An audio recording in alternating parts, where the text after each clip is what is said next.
Hello everyone, welcome to a new Process Mining Café, the second this year, and we're talking about a very interesting topic today, namely clickstream analysis. So that topic belongs into the whole subject area of customer journey analysis, which is, I find, really interesting, one of the really interesting use cases for process mining. So now to talk about this topic with you here today, I'm here with Rudy. Hi, Rudy. Hi everyone. And we have a guest, and our guest today is Irene Strickers from Online Dialogue. Hi, Irene. Hi.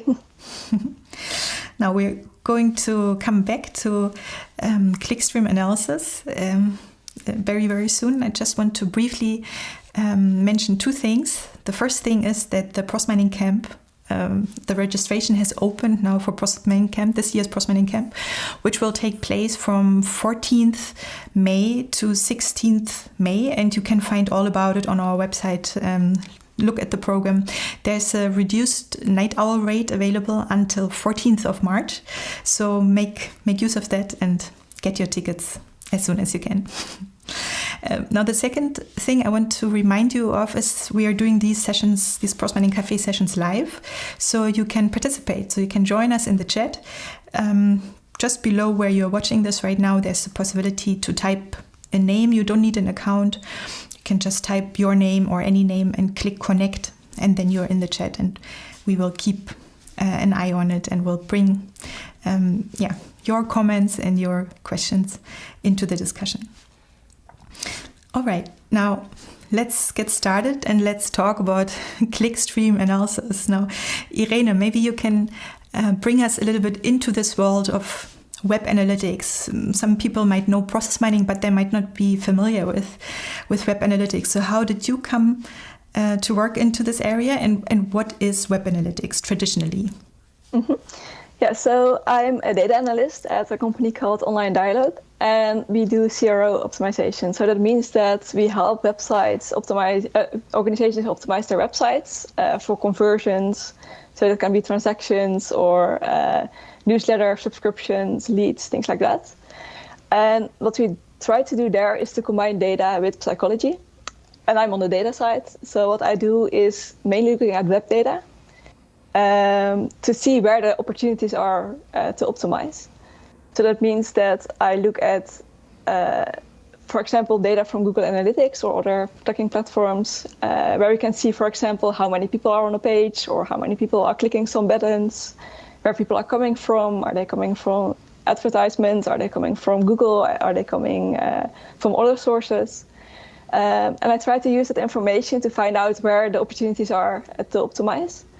But we also go further than that. We also try to come up with solutions based on this data, and then, for example, do A/B tests, where we show for half of the people a certain, like the website as is, and then for 50% of the people we show an adapted version of the website, and then we do statistical analysis to see if the second website performs better or not. So that's what I'm currently doing at my job. So it's a combination of looking at data, but also doing experiments to try to validate solutions that we come up with.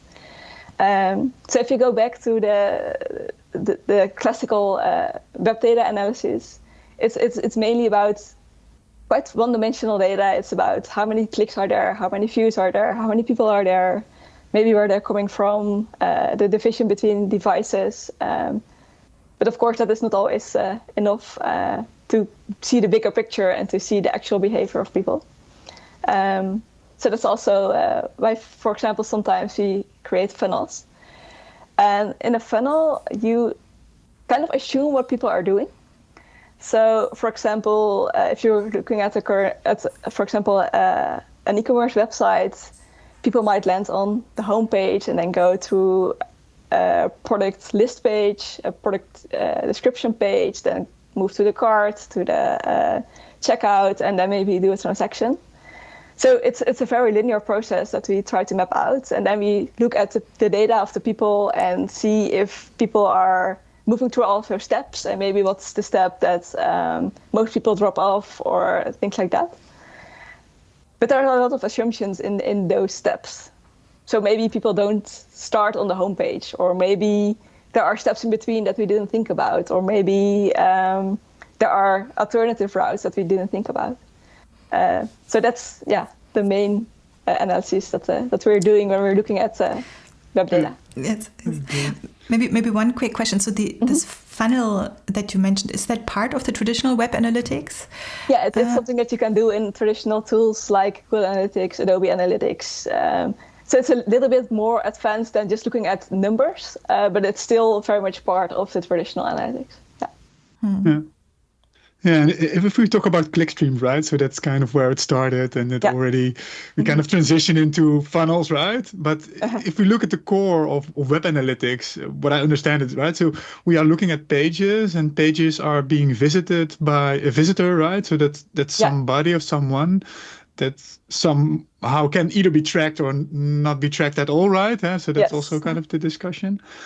So if we look at web analytics, we want to understand how the page is being used, right? So that's the main goal, to make sure that you either optimize the goal of the user or optimize the goal of where the website is, the purpose of the website itself, right? So it's always a balance. So at the one side, you are the organization and you want to make money or whatever you want to do as an organization. But at the same time, it's very important to look at what the user is wanting, because if there's no match between those things, you can do whatever you want. But if the user doesn't want to do it, they are not going to do it. So you can keep optimizing, but if they don't want to reach the goal that you think is the goal that they want to reach, nothing is going to help. But it really is about the getting people to do something on your website, and trying to find the best balance between what you want and what the customer wants. And the first time when I came across web analytics, right? So I'm coming more from the business process management domain, right, where you analyze processes. But then I came across web analytics, and what I really understood is in the online channel, they're collecting a lot of data, right? So there's so much detail of data of what people are doing and the things that they actually track, and they can leverage in order to improve these interactions. So what I understood is, first of all, you are a user, right? And you visit a particular page, right? And often this is kind of tracked by a URL. And then the URL can identify two things often, right? The page itself. So it's kind of the content which you provide. And the second thing is the action that the user takes, right? So you can stay on the page, but you can still take different actions, right? So how, for example, it's a bit different between whichever platform you use. So let's talk about Google Analytics, for example. The version that they have now, Google Analytics 4, it's basically a big database where each line is one action of one user. And that action can be a page view, where indeed you do have the URL that they're visiting, maybe the device they're visiting with, this ID of the user, the ID of the session, all kinds of different information. But it can also be a click action, for example. So a person is clicking a button, so that's a new line in the database. So all those actions are tracked, as long as you accept the cookies and the analytics cookies. So if you don't want to be tracked, you are definitely able to opt out, if sites are doing it correctly. But every action, every page view, every pop-up open, depending on what people are tracking, they can also decide for themselves if they want to track, for example, pop-up opens. Maybe they don't want to, or because they are not going to use the data, they don't. But like in the most basic setup, you will have the page view data, and most of the time some kind of purchase event or some kind of big goal for the website.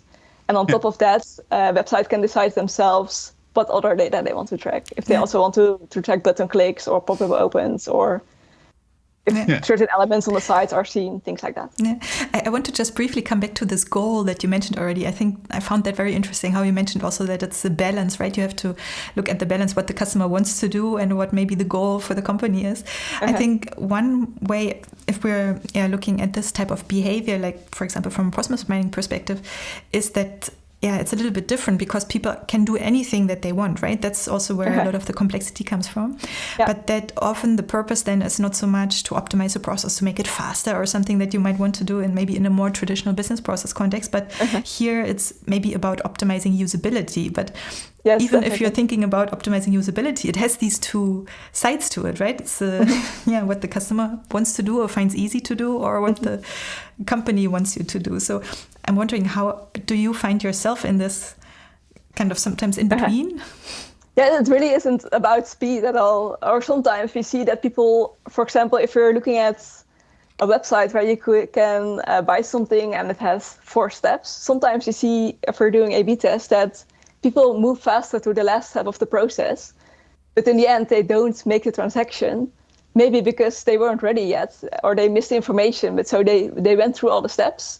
We made it easier for them to move through all the steps, but in the end they are not satisfied with the information that they have, or they are not certain enough if they're buying the right thing, and then they still drop off.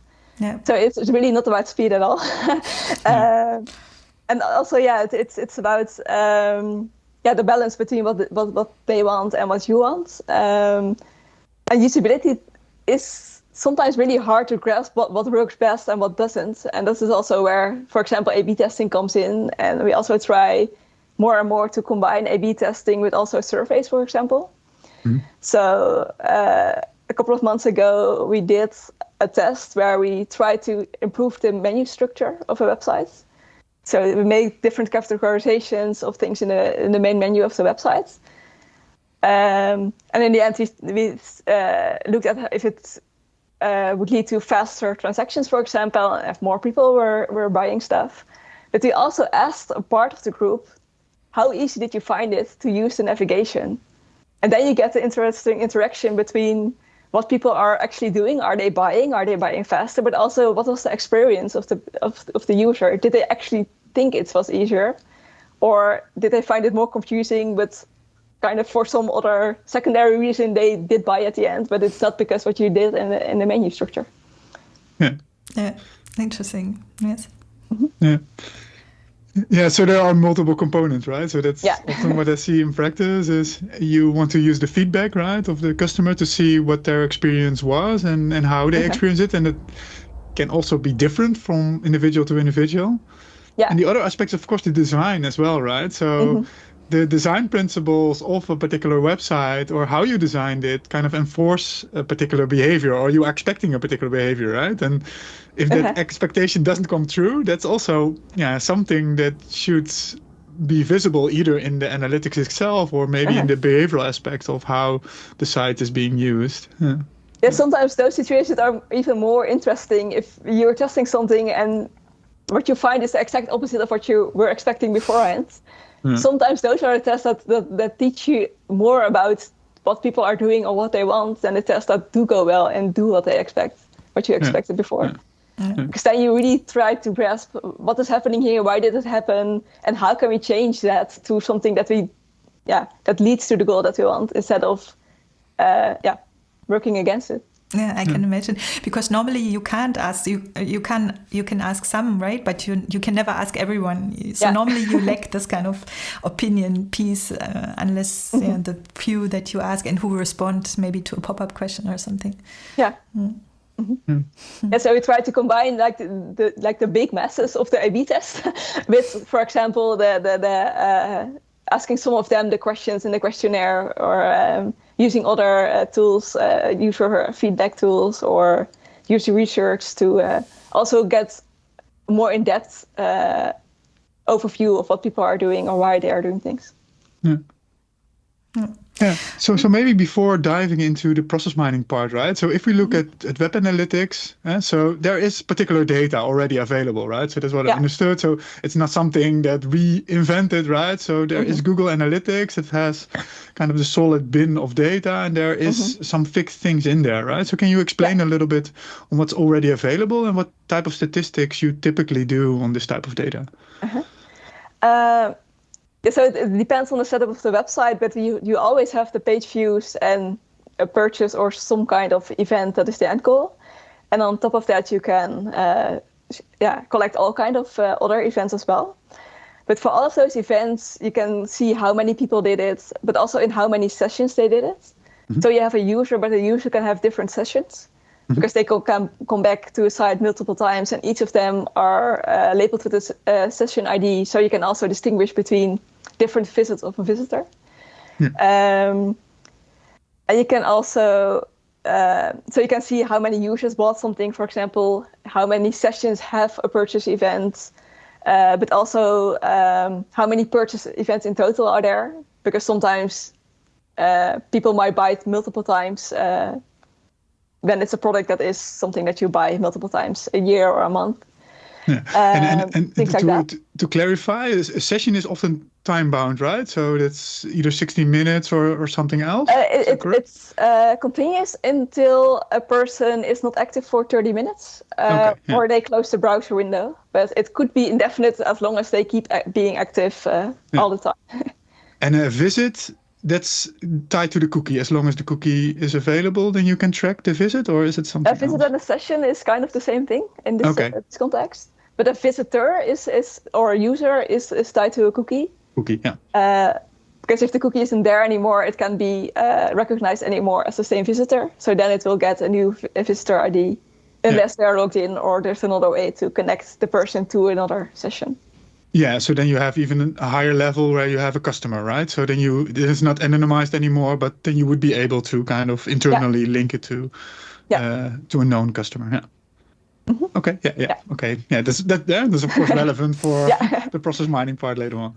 Yeah. So if you go back to those events, so you can see like the number of people, the number of visitors, number of sessions, the event counts, but there's also overarching statistics about the time on page, for example, how long people spent on a page, where they came from. So what I told before, are they coming from Google or from advertisements or from something else? So there's a lot of different dimensions, operating systems, device type, all kind of different things that you can filter on and make segments on.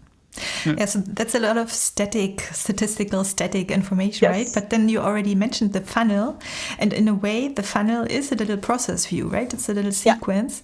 So maybe, why is the funnel not enough? And did you go with process mining? Yeah, so funnels really are based on assumptions about what people are doing. So it's a very linear process. So it kind of assumes that people are moving from one step to the next, to the next, to the next. And that they're touching all of those steps in the order that you define them. But in reality, it's very rarely the case that is how people move to your websites. They maybe open a product, go back to the listing page, go to the product again, check their cart, maybe go back to a product again because they forgot something, go to the cart back again. So it's good to know, to use funnels to know in general what's the place where people drop off.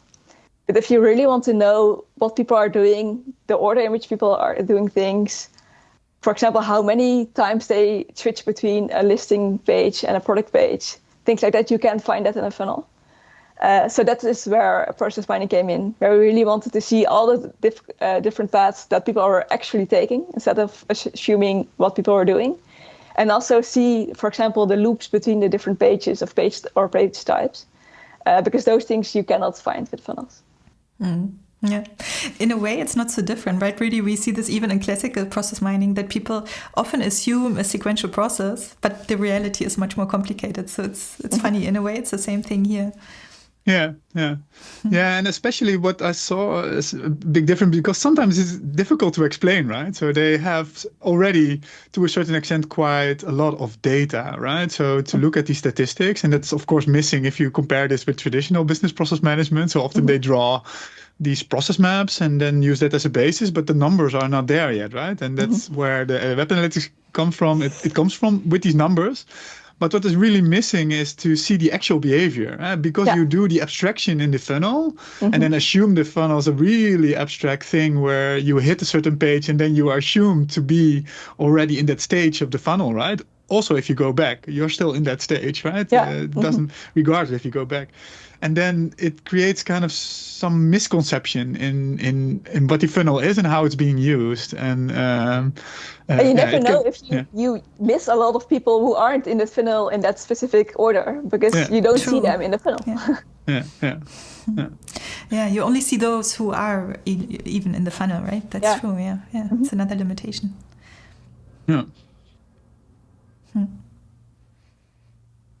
Okay, so do you have an example maybe where, so we talked about people going back or loops or people not being in the funnel, but what do you think is the risk if you're basing your analysis just based on the funnel and if you're not seeing the full behavior? So, well, I can show an example for one of the clients I work with. They're called Bitfood. They are food service wholesaler, so they sell food and non-food products to sport canteens, to restaurants, things like that.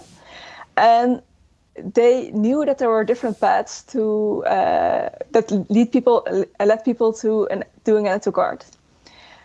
But they knew there was one path, and they kind of knew that there were other paths, but they didn't really know how they were related to each other, if they were related to each other.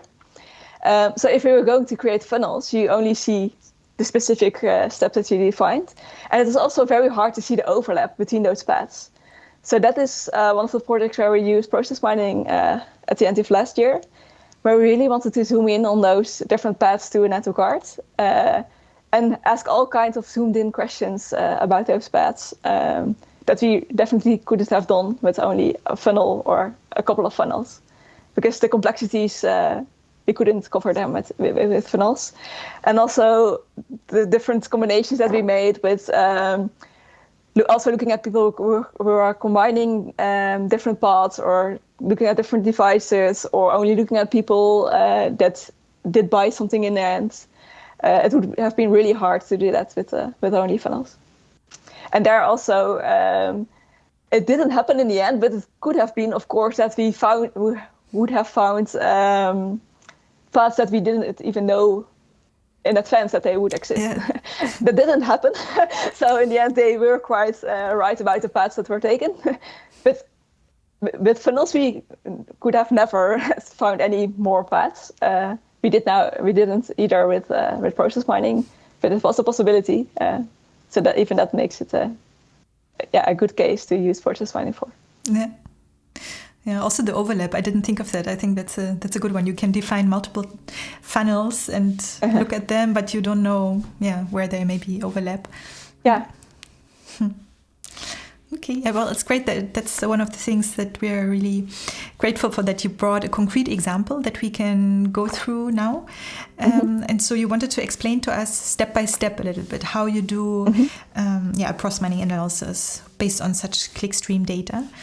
And what you told us is that normally you're following a 9-step approach. And we can go through this approach based on this project step by step, and you can take us with you a little bit how that went. So the first step is defining questions. Yeah, so I think that this is one of the most important steps, to really take the time in the beginning to define those questions and to make sure that, of course, they are answerable with process mining, that the data is available, but also to make them very concrete, because I think as many of you know that who do process mining, if you have a lot of events and a lot of cases, it will be like a big web of all kinds of different things. And it's really hard. It's really easy to just get lost in all the details and all the paths that people can take and all the different orders of things. So what we really try to do at the beginning is to find a set of, I think, about 10, 12 questions where we wanted to do a deep dive on. So we could do a quick overview at the beginning, but then really dive into those questions to make sure that we would get from the data at the end what we wanted to get from it, and wouldn't get lost or go on all side quests in the data based on what we saw. So we made sure they were concrete and that the data was available. And those were questions like, do the paths overlap? Is there a difference between mobile users and desktop users? What happens to the division between the paths if we only look at people who do a transaction at the end? So all those kind of things we defined in advance. So also when it came to the data, we knew that the data was there, and also that it were questions that we could answer with process mining. Because one of the questions that came up was also something related to the revenue. But with how we wanted to do the data and what was available, it wasn't a question that we could answer with process mining. So then in the beginning, we can already tell the stakeholders that's something that we can do in a different project or on the site, but it's not something that we can answer with what we're currently doing. So from the beginning, it was really good, I think, that we set clear boundaries of what we were going to do, but also could explain why we were doing it like that.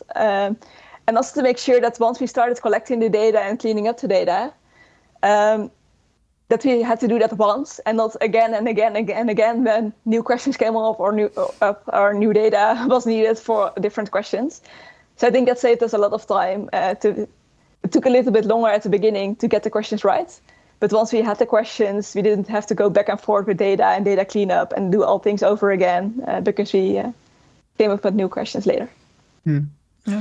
You mentioned that that you had very concrete questions at the beginning, right? Mm-hmm.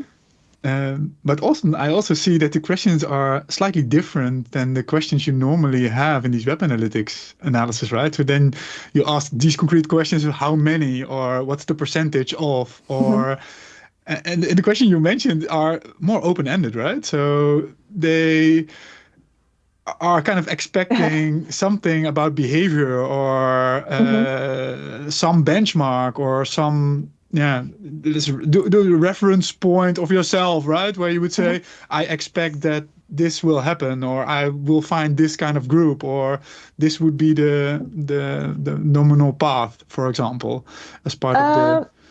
Yeah, for some things yes, for some things no. Okay. So we knew from an earlier kind of quick analysis that there were those three different paths. Mm-hmm. So first of all, we wanted to confirm, of course, in a bigger set of data that those paths were still there. Mm-hmm. But then we asked questions about, for example, is there overlap, differences between devices, differences between different filters? And it wasn't so much that we expected certain percentages, for example, for those overlap percentage or things like that. But we were really interested in the difference between the paths on those axes, maybe. Call it like that. So it was more about the difference between the paths or the overlap between the paths than that we expected, like there was 40% overlap and let's see if you can find it. Exactly. So you're making two groups. So for example, one with Google browsers and the other one with Edge browsers, and then see whether or not there are actually some differences between the two groups. Yeah. Okay. But really, I know what you mean, right? That's the point. It's also the question who defines the question, because if you're just asking the customer to define the question, often they come up with rather static percentage kind of questions, right? So is it also part of your role then to steer into this kind of behavioral dimension, which you know will be relevant for the analysis? And we also started from like a general goal of what do we want to get from this analysis, and based on that we started creating those specific questions. So the goal really was to get more insights in those paths and how they were used, and also with the goal the aim to optimize them later on. So that really gave us kind of a mission for the research part to base the questions on. So we kept the bigger goal of the project in mind. And because we wanted to use it to optimize it, we also had to get more information than just the percentage, because we wanted really to understand the interactions and the things that people are doing. So one other thing what I often see at this particular stage, which is challenging, right? So you clearly define one of the challenges is the question should be answered with process mining, right? So you can have a lot of questions, and some of these questions are relevant to answer using process mining. Then you should have the data for it, right? So if you don't have the data for it, then it's still a relevant question, but then you would not be able to answer it. And then the third thing is, and it's kind of the second step. So if you know that it should be possible, then it's finding the right basis to answer that question, right? Because then you have this full bin of data, right? And then which is the basis in order to find that particular answer to the question? And that doesn't seem that difficult, but in the process mining, that you need to scope it in a particular way, right? So that requires some creativity sometimes, and also, trying certain things before you get there. So how did you approach this in this particular project?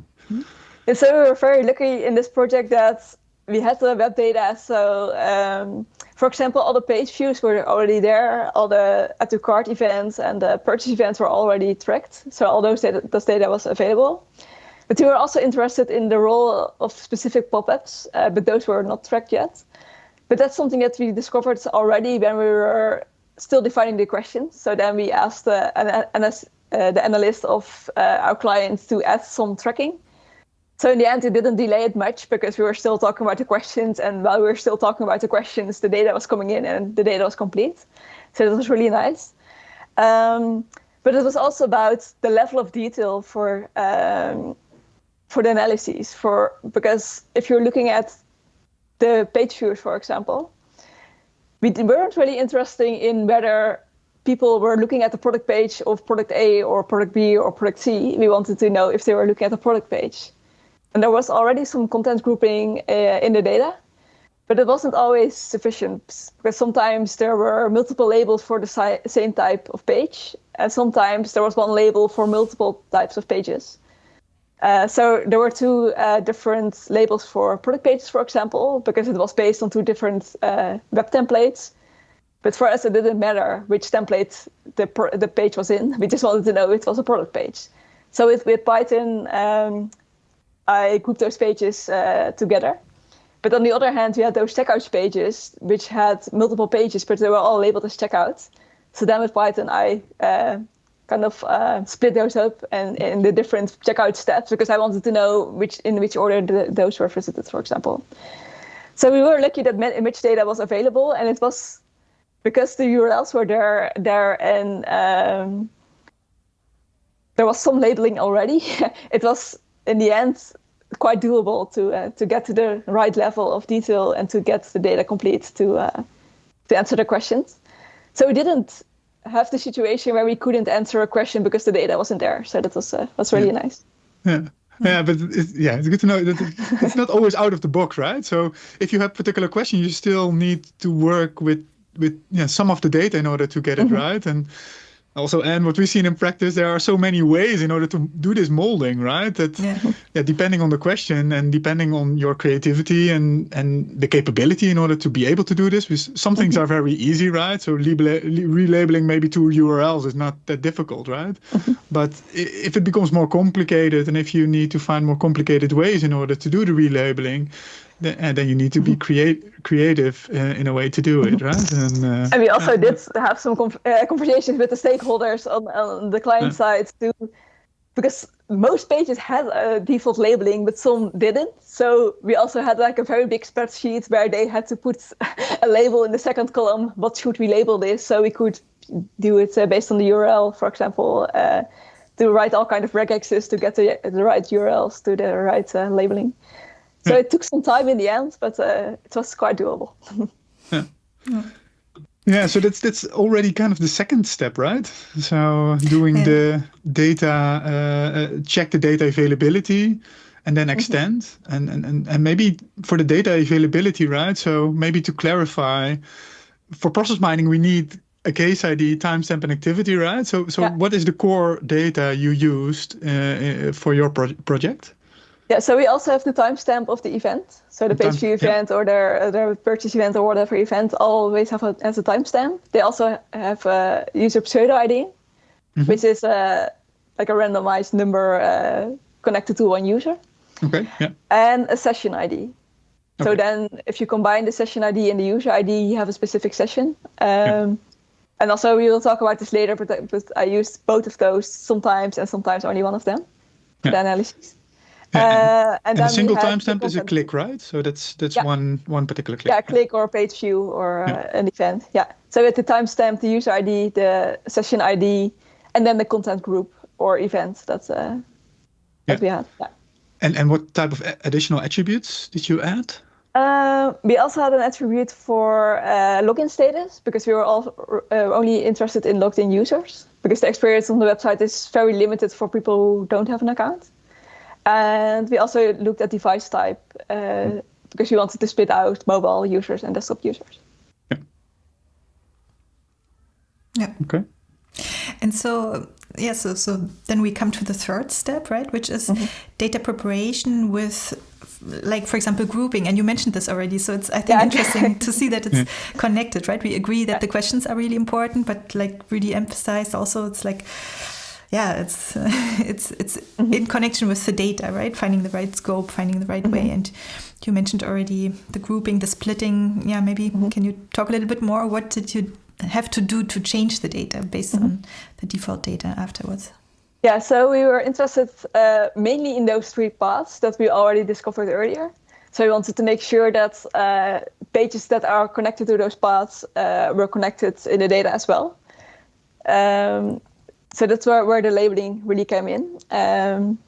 And it was really about page type. So grouping all, there's a client portal, for example, where people can get their orders and to see the budgets and all kind of more practical information.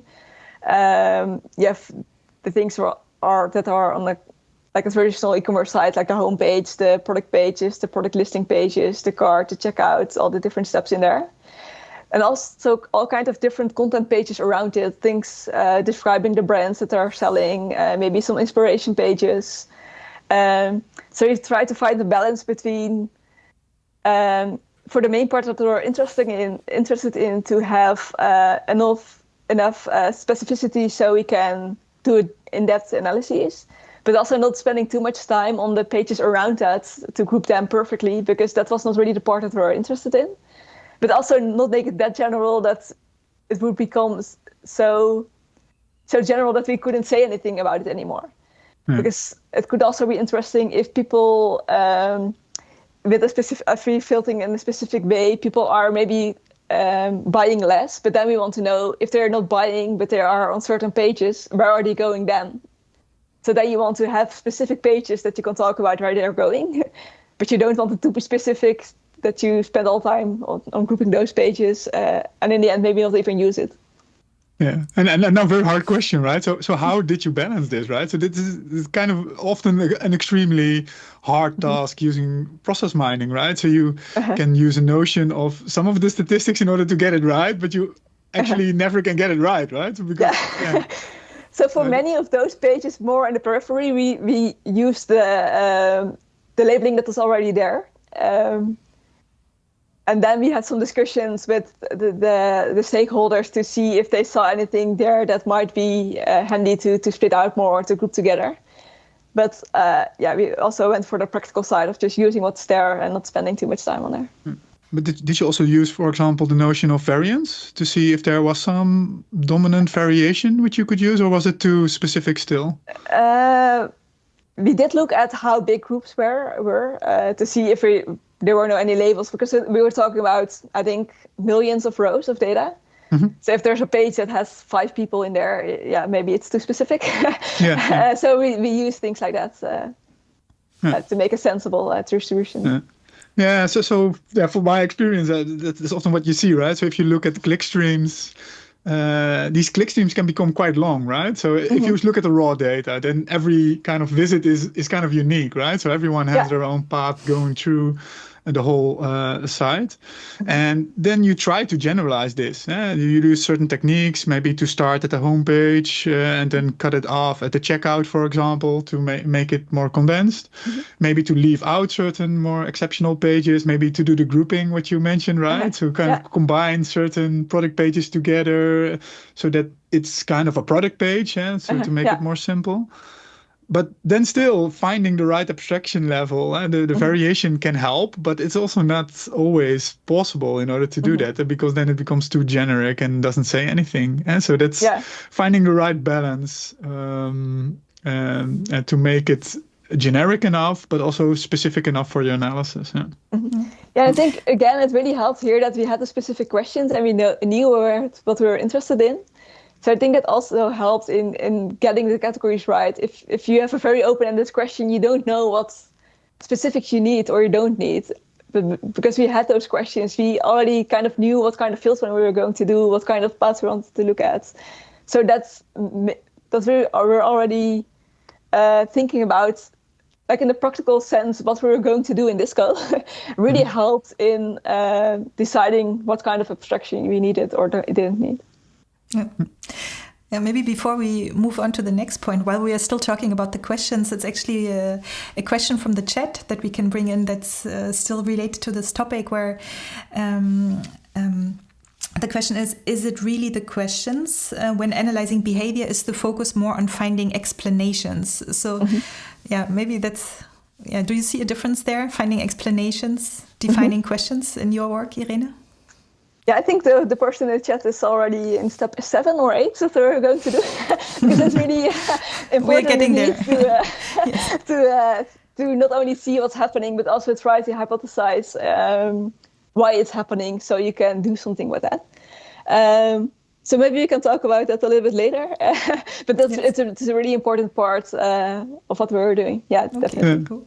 But it's also a challenging part, right? So often what you see in the process mining part is the effect of the behavior, right? But getting to the behavior also requires either understanding the actual user, what's happening, or collect additional data in order to dive a bit deeper, right? To get closer to that actual behavior. But let's talk about that a bit later. But but it's related to what we were just talking before, right? Finding the right balance, finding the right scope, finding the right level of detail. So Okay, but then let's move on and get to the fourth step. So the fourth step that you do is short exploration. What does this mean?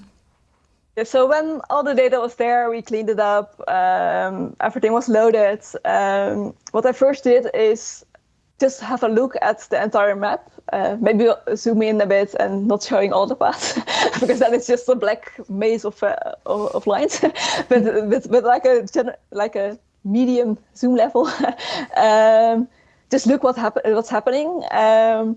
Also to make sure that the data makes sense before diving in very deep, to see if there's anything that stands out. And also seeing if there are any loops or dead ends that I didn't expect.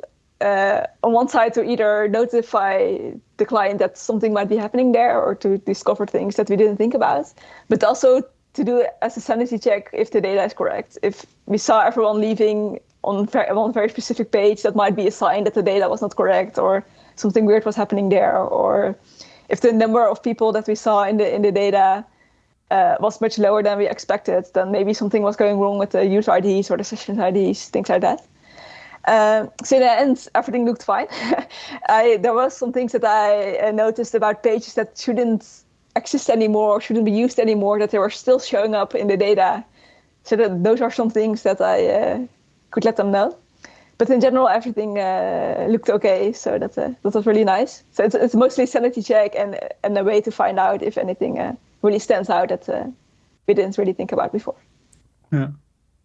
In contrary, it can also be a step where you can kind of endlessly explore, right? So to look and to dive in.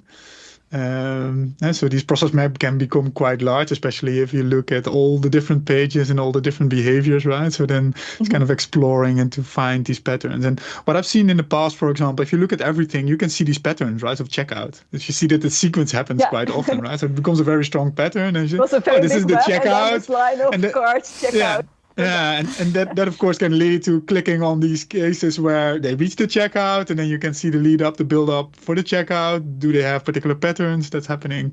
And so that's a different case. But you had so many concrete questions already at the beginning that it's more a sanity check, but it can also lead to the more explorative type of exploration before you actually dive into the next step, the targeted analysis, right? Yeah, it really depends on what you're doing, what the plan is. For us, it was really clear that was not where we wanted to spend the majority of time. Yeah. So now it was just a quick check. But if you want to have a more explorative project, of course, you'll spend more time there. Yeah, and the difference is with the exploration, you don't come with questions, right? You just explore and then keep an open mind. And then with the targeted analysis, you take your question or the 10 questions you have and then start maybe from the top and then pick this question and then try to answer it, right? Yeah. So maybe, and you can share a slide that I shared with you. Because the first thing that we wanted to see, of course, is whether we could confirm the paths that we were talking about earlier. This is like fictional data, but based on the context and the questions that we used at Bitfoot. So on the top, we have the add to cart event, and this is the event that we were interested in to see what paths people were taking to get there. And 3 pages here are circled, so that's page 2, page 5, and page 6. And those were the main paths that people were taking on their way to the add to cart event.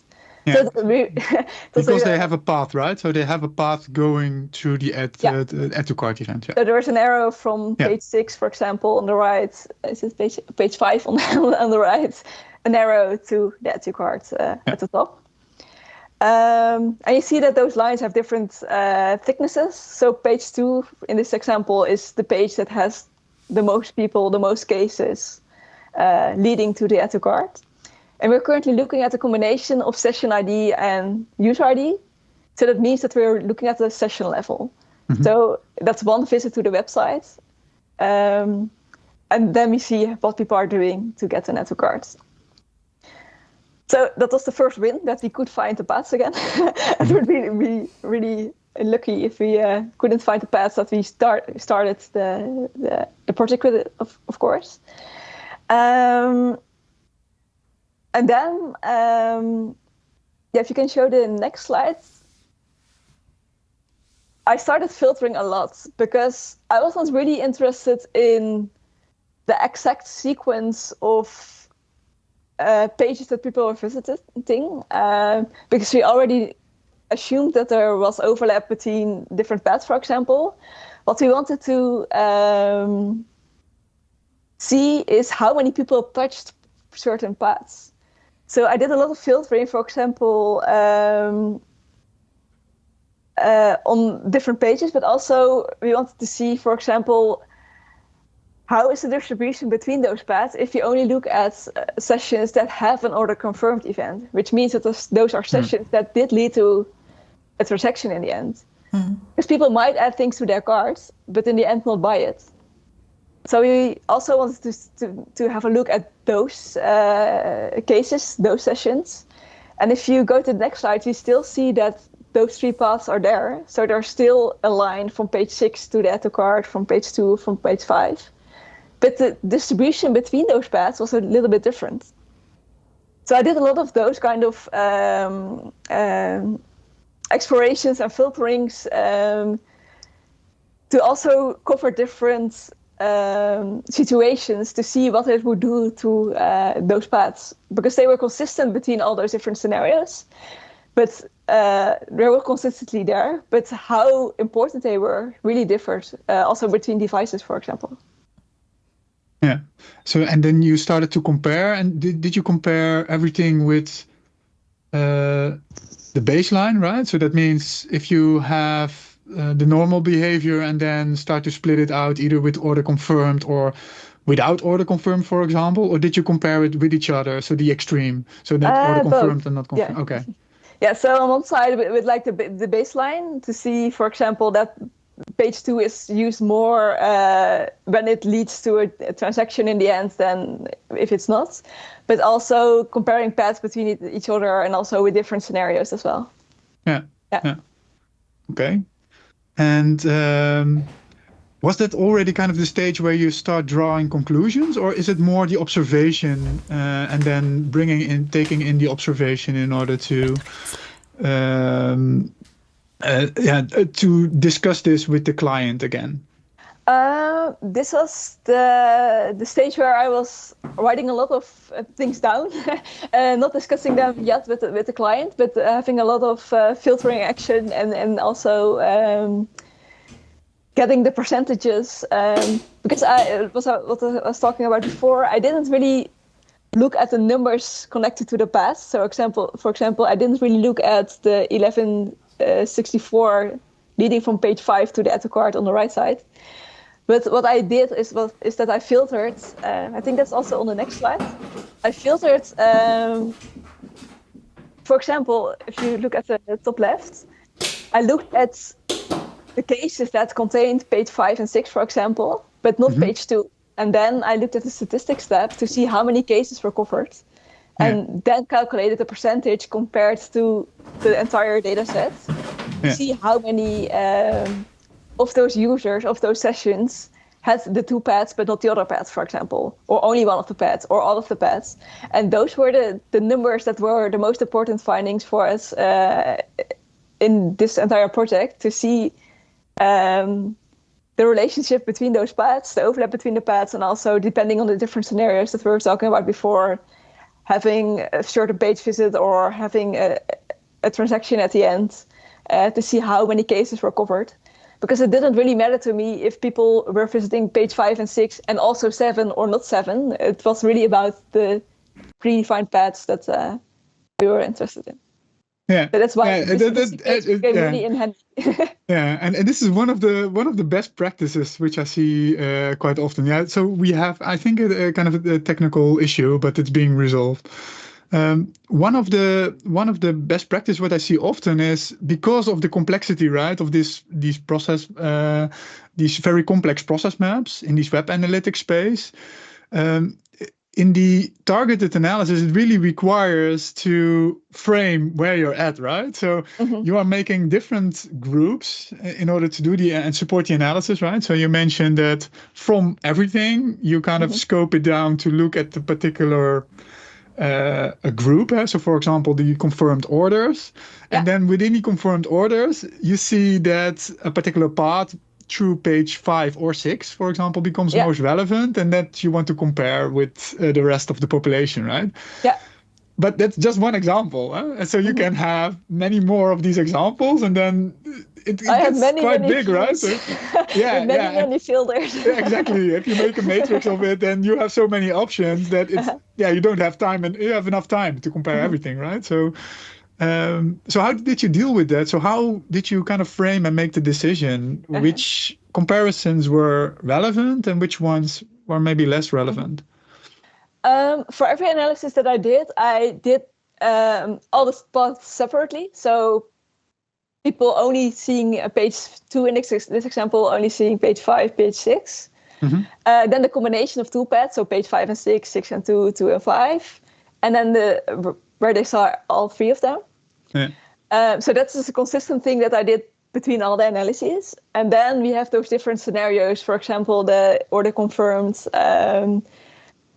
Let me think. The devices, for example. And all those scenarios, I didn't make a cross section between those. So I didn't also do the order confirmed with the login status, with the device, with whatever, because then you get this very big matrix. Yeah. But it also leads back to the question that we defined at the beginning, that there we defined the main directions. And when we were looking at one of the main directions, most of the time, unless there was something very specific that we saw, we only limited to that dimension and not combining any other dimensions with that as well. Because then you get very, very many combination of things. And then it's not anymore, not for me to analyze it, but also not for a client to read in the eventual report, of course. Yeah. Yeah, so I see often 2 approaches, right? So you can do the approach which you have, right, where you kind of make a decision from the top down, right? So you start with your questions and then kind of break it down further to work towards your answer. Another way is to kind of find the middle ground, right? So to find that particular visualization and then use that visualization in order to kind of trigger the questions which you have, right? And but that requires really strong involvement of domain expertise, right? So that kind of also depends a little bit on the relation with your client, right? So is your client involved as part of the analysis, or is it more something you advise your client? Or is it something where the client is involved as part of the analysis that give you immediate feedback on these visualizations, and that can be helpful to dive a bit deeper on these particular actions? So how did you go about that? They weren't really involved in the analysis part unless there was something coming up or I saw something weird and I asked them about it to explain or to see if they had any explanation for what might be happening. Yeah. But I think that also ties together with the end goal of the project, because we wanted to find room for improvement in specific pages or specific places and validate those with A/B tests or with user research or other validation methods. And and also finding things that we can make big impact with. So if you are combining all those different dimensions, so if you're going to look at the segment where people do an order on mobile, are logged in on a Monday, on a very specific OS, the group gets so small that maybe you find something, and there is room for improvement there, but in the bigger picture, it doesn't make a lot of impact if you get 100 people more buying something in a year, because that is the segment that you're talking about. That is not very going to make the big impact. So that is also something that informed the decisions that we're only going to look at the dimensions and the segments that are big enough to do something meaningful with, and not just keep digging and combining until we have a very specific group that we will never follow up on because it's just too small to make an impact. So then that means the volume is one of the key components for you to see if whether or not a visual view is relevant in order to dive deeper. Yeah. Okay. Yeah. Maybe just a quick update. So as you have seen, so we have some issues with my camera, but you can still hear me. I can hear you. So which step are we actually right now? We are now transitioning to the step 6 switch perspectives, but to end the targeted analysis, and I think that's the important part, right? So if you are able to answer the question, right, or create a visualization to answer the question, then my question would be for you, right? So is this something you report back on, or is it something you still validate to see whether or not there are follow-up questions in order to be answered? So when are you done with the targeted analysis? Good question. I think because we had those questions in advance, and we kind of had a structure looking at all those different combination of paths, and then going a bit further sometimes if I saw something that was really interesting, because I had this kind of structure for myself. It's a bit abstract to explain. I kind of knew where to stop. Also in relation to the volumes that we were just talking about. But then in the end, if you're going a bit later when we started to share the results with the client, then some questions came back, and then we start looking into some more things.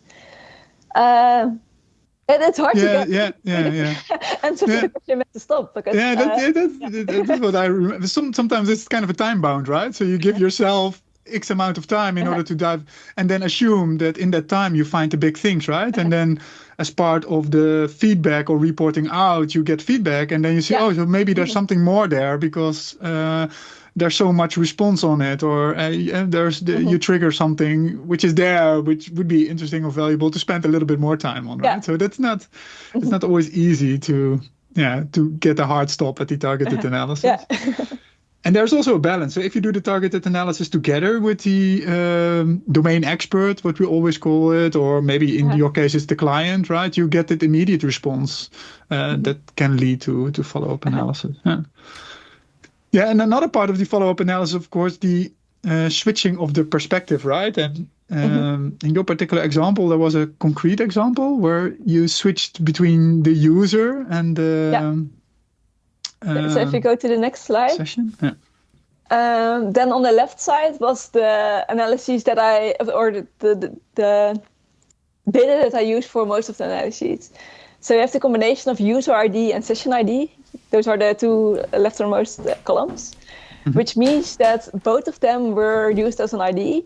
So if a person had multiple sessions, you can see at the bottom, all those sessions are shown individually.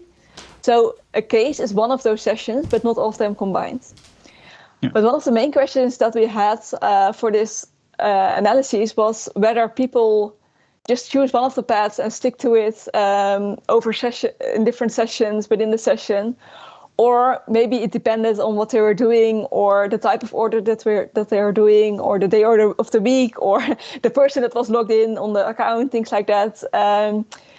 If they maybe combined paths or were not really user of one path, but use different paths based on what they were doing.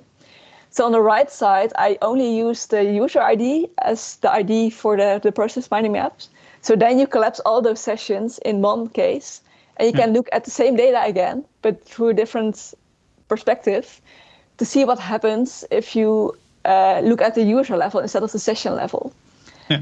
And if you go one slide further, we see again that all the paths are still there. So we still have the page 5, the page 2, and the page 6 leading to the add to cart. But again, the distribution is different. So if you go one slide further, because I think a Venn diagram is the best way to show what's happening here. Yeah. So on the left side, you have the session-based analysis, and on the right side is the user-based analysis. Each of the big circles is one page, so one path. So you have the dark blue for page 2, the light green for page 5, and the teal blue for page 6. On the left-hand side, there is a lot of overlap, so people are combining multiple paths. So, for example, page 2 and 5 is combined into 22% of the sessions, and 27% of the sessions combine all the different paths. But if you look at the user base, then the overlap is even more. So that means that if you're looking over multiple sessions for the same user, they are combining those paths even more. So it's not like people decide, I'm a user of page 2 and 5, and I never use 6 because that's not what I do. Depending on what they're doing, or the task that they're doing, maybe the kind of product that they're looking for, they combine different paths. And in this example, like I said, this fictional data, over a third of the people use all different paths. So it's really important to, if we're talking about optimizing pages, we cannot focus on just one of them, because a lot of people combine multiple paths and touch all of them. So they shouldn't only be optimized in their own right, but also have a consistency between them, because people use all the different paths together. Yeah. So the assumption is that every user has the same behavioral pattern is not valid, right? You see that they use different ways in order to get things done, right? So not just a single pattern. Yeah. So different users are doing different things, but also the same users also doing different things depending on their session. Yeah, exactly. Yeah, interesting. Yeah, great. Yeah. So maybe that's also the bridge to the reporting, right? So if you report this to your client, right? So how do you do this? So is it normally a report, or is it kind of a presentation you do, or? It's a combination of things. We did it in 2 steps. So in the first step, we wrote a report with all information in it, lots of tables, a lot of Venn diagrams, like I just shown. Because I think for the kind of data that we had, it was really about the percentage of people doing certain things. I think tables, and also if we're talking about overlap between paths, Venn diagrams are a great way to present the data.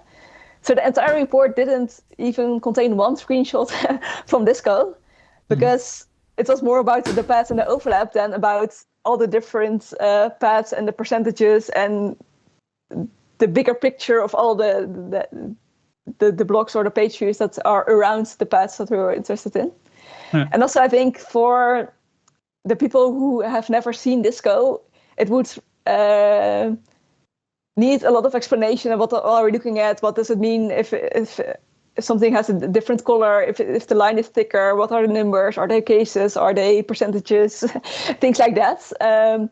It's a really great information to use when you're doing the exploration, but to put a screenshot like that in a report, I think it's really hard to do that in such a way that it's understandable and also gives the context, but not too much context. So I find that using simple tables with like maybe 8 rows and 2 columns and those Venn diagrams was really the best way to present the data. So that was the first part where you had this big report, but also a management summary at the front.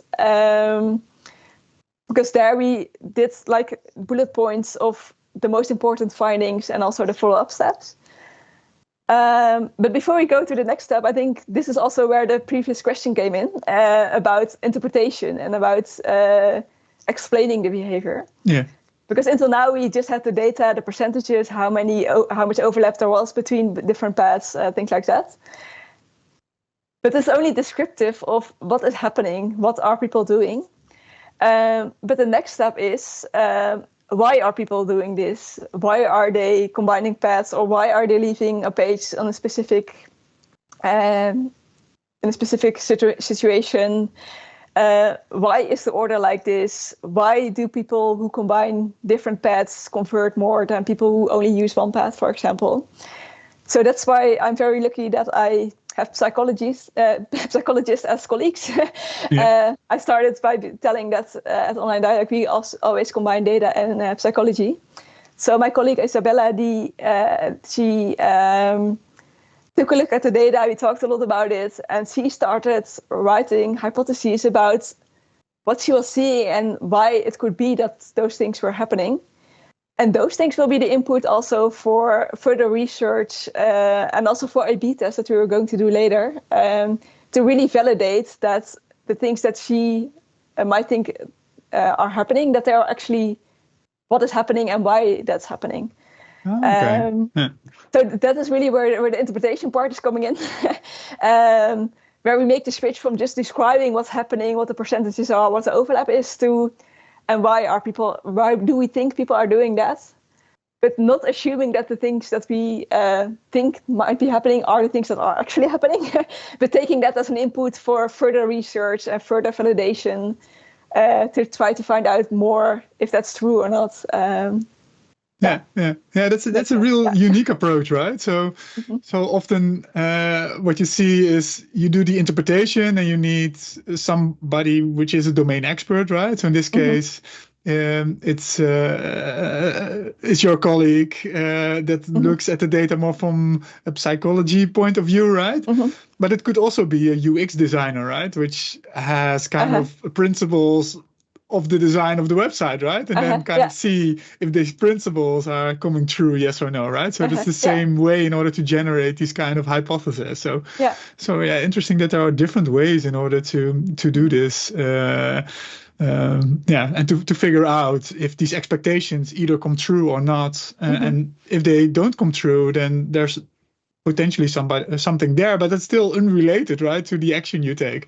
So there are still multiple actions possible, right? So you can either change a page, or you can change the way how you communicate. You can change the wording on the page itself. So there are different ways in order to change that behavior.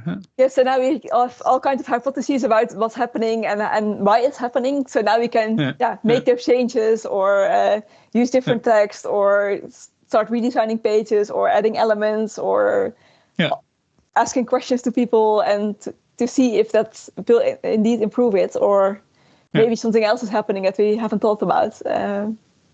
That's also interesting because Alex, one of your colleagues, right, talked at Process Mining Camp last year, and he was also talking about A/B testing, right? So that using A/B testing, you can also compare kind of the behavior of the A situation and the B situation, and compare, and then do hypothesis testing based upon the effects of both scenarios to see if actually the expected result is coming true in the new scenario. So in a sense, in all those projects that we use process mining, it's kind of the beginning of the bigger process of making the improvements, testing the hypotheses. It really gives us a lot of insights in what's happening and some ideas about why it might be happening, but it's never the end for us, because after that we want to validate the things that we think that we see. So if we look at the 9 steps, we kind of covered the 9 steps, right? So as a circle, and of course you can continue going on to look for scenarios of improvements and these type of things. Do the implementation, do maybe analysis all over again, right? To see kind of if the new situation is different than the old situation. There's one thing I want to mention before we, there's also the step 8. I think we skipped a bit. So we did this big report, and we had the management summary, and we walked through this management summary with all the main findings, the follow-up steps, things like that. And then the stakeholders came back with some follow-up questions, thinking about, we see this there. Maybe if you also look at that group or that angle, maybe there's something there, so let's have another look there. But we also asked them, and I think that's also very important, what they needed to bring it further in their organization. What do they need based on the report and the findings that we made? What do they need to share it with their colleagues so they can do something with it? What do they need to make sure that the follow-up steps that we defined, that they can do it, that they get buy-in from their colleagues to make the room or get the data or whatever you need to follow up on it. To help them as well to get it in the organization. So not just getting the report to them, but also helping them to get more people on their side involved to move the process even further. Yeah, and what type of concrete things are you doing or recommending? So for the sharing in the company, we made a slide deck with the main findings, but also with some background about how we came up with this project. So mentioning the earlier findings that we had about the existence of the 3 paths. Some context about what process mining is, so the general idea was clear to them. And then the main findings in an even more condensed way. And also really from the perspective of what does this finding mean for Bitfood as an organization? What are the opportunities there to improve, to make it a better website? Yeah. So also really looking at what's in it for them, and not just look at the school findings. But what you can do with it? How can it make it better? Yeah, and also as an opportunity for them to start applying process mining as well as a next step, or that's not something that we really focus on, but we did use it as giving them starting points to do more research to start validating the points that we found, for example. Yeah. So we found some things that I'm not able to share, but some of the things need some more follow-up actions. For example, to have some user research to really try to find out why people are doing certain things. Are people not using a certain thing because they don't know that it exists, or do they know it exists but they don't think it's working well, so that's why they don't use it, for example. Yeah. So there's also all those kind of different approaches to follow up. We have the A/B test, of course, if we are quite certain that we might be in the right direction, but also 3, 4, 5 topics that we first need more research about to see more clearly that what we're thinking that's happening is actually happening, or why it's happening. So we also help with those follow-up actions. Yeah. Okay. Yeah, interesting, great. Yeah, so let's do kind of a quick recap, right? So if you look at process mining in the context of clickstream analysis or customer journey analysis, right? So you have the web analytics part, which is very specific. And then if you position process mining, then you position it more as part of the funnel type of analysis, right? So if you want to have a deeper understanding in this customer behavior as part of flow going through really areas of pages. Between different actions. Yeah.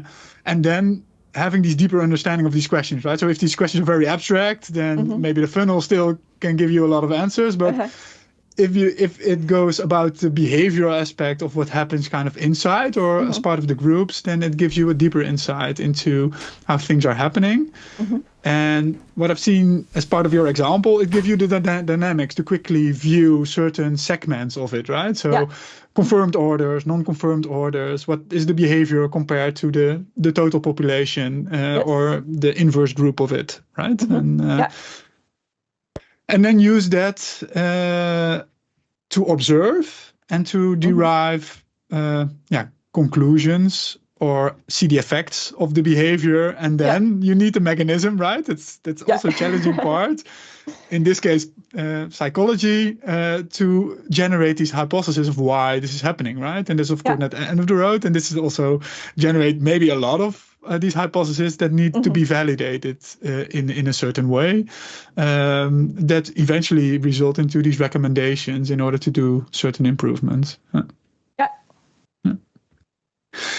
So if you look at the approach, what would you recommend, right? So if you have a colleague, web analyst, right, and if you would recommend process mining, what would you recommend, right? So when would you or wouldn't you use this technique, and how could it help as part of your job?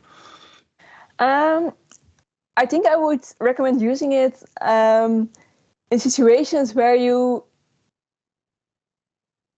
are interested in the things that you haven't thought about yet, or at least that is one of the things. I think many analysts are looking at the funnel daily, weekly, monthly, a lot of times.